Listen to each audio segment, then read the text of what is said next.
Hello दोस्तों, PhD का एक नया नोटिफिकेशन स्टार्ट हो गया है जो कि एनआईटी कुरुक्षेत्र से है।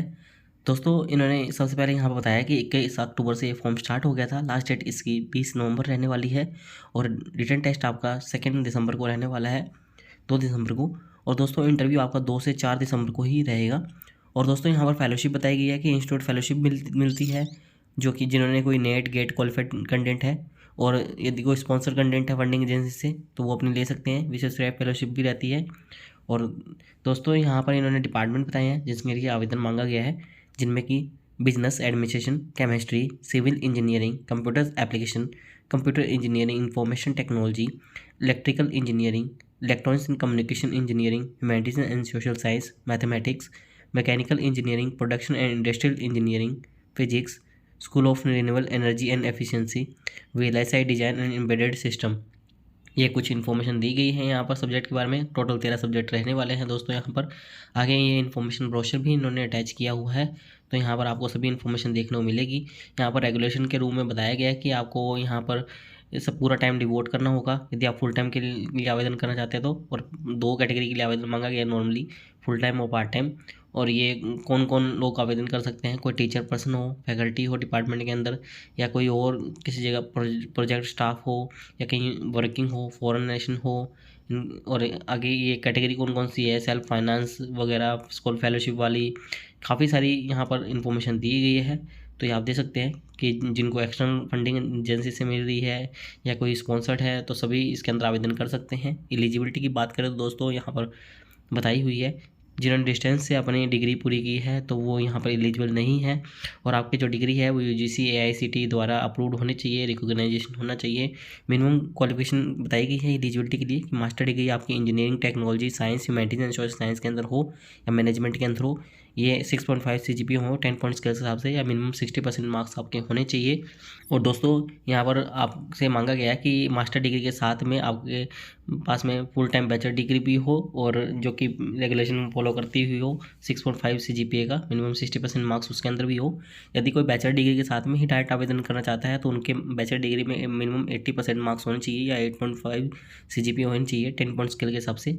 इन सभी के लिए 5% का रिलैक्सेशन है जो कि SC/ST PWD कैंडिडेट को दिया जाएगा। और दोस्तों, आगे भी इन्होंने इन्फॉर्मेशन दी है, एडिशनल एलिजिबिलिटी कंडीशन दी है पार्ट टाइम प्रोग्राम वालों के लिए कि इसके अंदर कोई रेगुलर एम्प्लॉय हो जो कि R&D organisation, industrial, national laboratories वगैरह में काम कर रहा हो, या गवर्नमेंट ऑर्गेनाइजेशन या इंडस्ट्रीज PSU वगैरह में काम कर रहा हो। और दोस्तों, यदि कोई रेगुलर एम्प्लॉय है NIT कुरुक्षेत्र का ही, किसी डिपार्टमेंट, स्कूल, सेंटर में वर्क कर रहा हो, और यदि कोई रेगुलर एम्प्लॉय है एजुकेशनल इंस्टीट्यूट में। और दोस्तों, रेगुलर एम्प्लॉय कोई गवर्नमेंट ऑर्गेनाइजेशन में है, या रेगुलर एम्प्लॉय आप प्राइवेट एकेडमिक इंस्टीट्यूट में हैं, और ये सभी लोग इसके अंदर आवेदन कर सकते हैं। और NOC के लिए बताया गया है कि NOC पार्ट टाइम वालों को ये देनी होती है, नो ऑब्जेक्शन सर्टिफिकेट वगैरह। और ये यहाँ पर लिखा हुआ है इन्फॉर्मेशन, पूरी इन्फॉर्मेशन आप रीड आउट कर लीजिएगा यदि आप पार्ट टाइम के अंदर आवेदन करना चाहते हैं तो। और दोस्तों, एप्लीकेशन आवेदन करने की यहाँ पर गूगल फॉर्म लिंक दी हुई है, इस गूगल फॉर्म लिंक के माध्यम से जाकर आप इसको आवेदन कर सकते हैं यहाँ पर।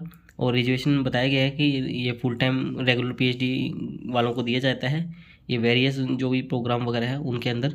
और जो भी सिलेक्टेड होंगे DSRC SRC द्वारा अप्रूव उनकी लिस्ट अपलोड कर दी जाएगी। और ये दोस्तों, जो पेपर होंगे वो पेपर भी यहाँ पर बताया गया है कि MCQ written test PG level paper होगा। पेपर 1 के अंदर एनालिटिकल स्किल, रीजनिंग, एप्टीट्यूड का 30 मार्क्स का रहेगा और ड्यूरेशन 30 मिनट्स ही रहेगी। पेपर 2 रिसर्च का रहेगा, स्पेशलाइजेशन 40 मार्क्स का, ड्यूरेशन 40 मिनट्स ही रहेगी। क्वालिफाइंग मार्क्स 40% रहने वाले हैं ईच पेपर के अंदर। और कॉमन ये रहेगा ऑल डिपार्टमेंट के लिए, पहला जो पेपर रहेगा, वो सेकंड जो रिलैक्सेशन जो भी आपके गवर्नमेंट ऑफ इंडिया के अकॉर्डिंग रहता है वो रहेगा। और दोस्तों, ये पूरी इन्फॉर्मेशन यहाँ पर देखने को मिलेगी। क्वालिफाइंग एग्जामिनेशन 50% यहाँ पर मांगे गए हैं, 15 आउट ऑफ 30 मार्क्स के यहाँ पर लिखा हुआ है जो कंटेंट प्रेजेंट करेंगे DSRC के अंदर, ये जो इंटरव्यू देंगे अपने। तो ये पूरी इन्फॉर्मेशन आपको देखने को मिल जाएगी। 100 में से आपको अवॉर्ड किए जाएंगे मार्क्स जो भी रहेंगे, तो ये पूरा अच्छे से रीड आउट कर लीजिएगा। पर्सनल राउंड वगैरह रहेगा इसके अंदर आपको, और क्या क्या आपको यहाँ पर प्रिपेयर करना है तो यहाँ पर आपको परफॉर्मेंस देखी जाएगी रिटन टेस्ट के अंदर यदि आप एग्जाम्प्टेड नहीं है तो।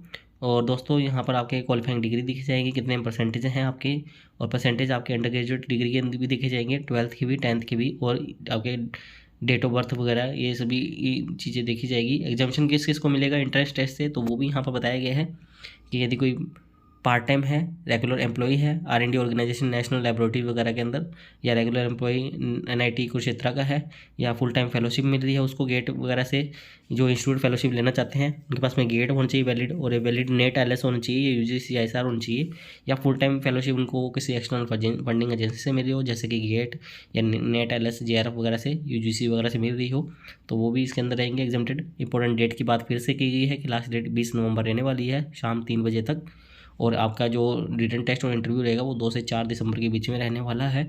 और दोस्तों यहाँ पर कुछ और इन्फॉर्मेशन भी दी है, गूगल फॉर्म की लिंक यहाँ पर फिर से बताई गई है, तो आप अच्छे से देख सकते हैं पूरा यहाँ पर प्रोग्राम। आप ज्वाइन दोस्तों 9 दिसंबर से कर सकते हैं, 9 दिसंबर 13 दिसंबर के बीच में आप प्रोग्राम ज्वाइन कर सकते हैं। और सीट मैट्रिक्स यहाँ पर बताई गई है सभी डिपार्टमेंट को मिला के, कि जनरल वालों के लिए 10 सीट रहेगी, जनरल PWD के लिए 2, EWS के लिए 7, EWS PWD के लिए 0, OBC नॉन क्रिमिनल के लिए 13, OBC PWD के लिए 1, SC के लिए 6, SC PWD के लिए 1, ST के लिए 6, SC PWD के लिए कोई सीट नहीं है।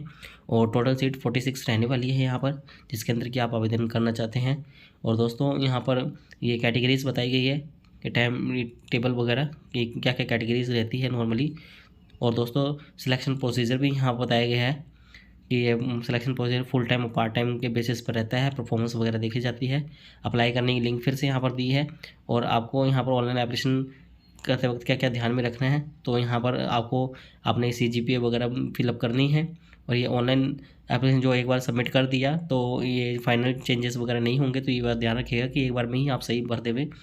और दोस्तों यहाँ पर ये फ़ीस की बात की गई है कि एप्लीकेशन फ़ीस 1000 रुपये रहने वाली है, open category general EWS open OBC non criminal के लिए, और 500 रुपये SC ST PWD के लिए रहने वाली है, जो कि नॉन रिफंडेबल होगी।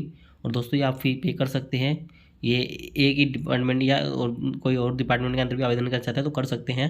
और दोस्तों ये SP कोलेक्ट के माध्यम से आपको पे करनी होगी, और उसकी डिटेल्स आपको यहाँ पर गूगल फॉर्म के अंदर डालनी होगी। दोस्तों ये है इसके बारे में इंफॉर्मेशन। दोस्तों आगे की यदि कोई क्वेरी वगैरह है तो आप इनसे कांटेक्ट कर सकते हैं, कांटेक्ट का इन्फॉर्मेशन यहाँ पर दी हुई है। और दोस्तों यहाँ पर PhD विश्वविद्यालय स्कीम के तहत भी बताया गया है, और प्रोजेक्ट सीट्स कितनी हैं तो वो भी इस प्रकार से बताई गई है यहाँ पर, तो ये भी आप देख सकते हैं दोस्तों। और उम्मीद करते हैं दोस्तों आपको हमारे द्वारा दी गई जानकारी अच्छी लगी होगी। यदि आपको हमारे द्वारा दी गई जानकारी अच्छी लगी हो तो आप हमारे चैनल को सब्सक्राइब कर सकते हैं, और आप हमसे टेलीग्राम पर भी जुड़ सकते हैं ऐसे ही PhD से रिलेटेड नए अपडेट के लिए।